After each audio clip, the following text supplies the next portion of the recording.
उत्पत्ति हो, पुत्रेष्टि, एक पुत्र हो, उससे पूर्ति होती है। संतान हमें समाधान देती है, हमें पूर्णता प्रदान करती है। संतान कोई और नहीं, हमारे अंश का विस्तार है, हमारे वीर्य का विस्तार है। संतान कुछ और नहीं है, वो हमारे हिस्से हैं, वो हम ही हैं जो अपनी संतानों में उतर कर आते हैं। आत्मा वे जायते ही पुत्रा, आत्मा वे जायते ही पुत्रा, आत्मा वे जायते ही शिष्या। अरे गुरु कोई और थोड़ा ही है, शिष्य में प्रकट होता है गुरु।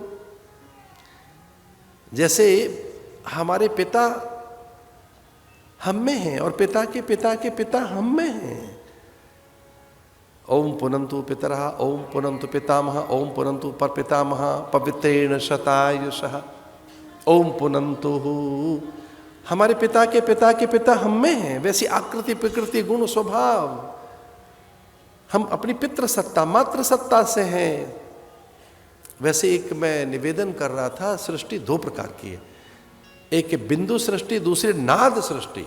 बिंदु सृष्टि में ये मैथुनी संतानें पैदा होती हैं और नाद सृष्टि में शिष्य पैदा होता है, गुरु का शिष्य भक्त पैदा होता है।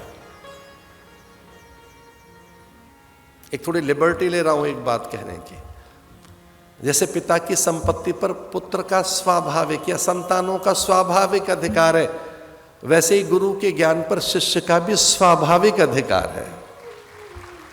और आगे, जैसे पिता की संपत्ति पर पुत्र का स्वाभाविक अधिकार है, वैसे ही भगवान की हर चीज पर भक्त का स्वाभाविक अधिकार है।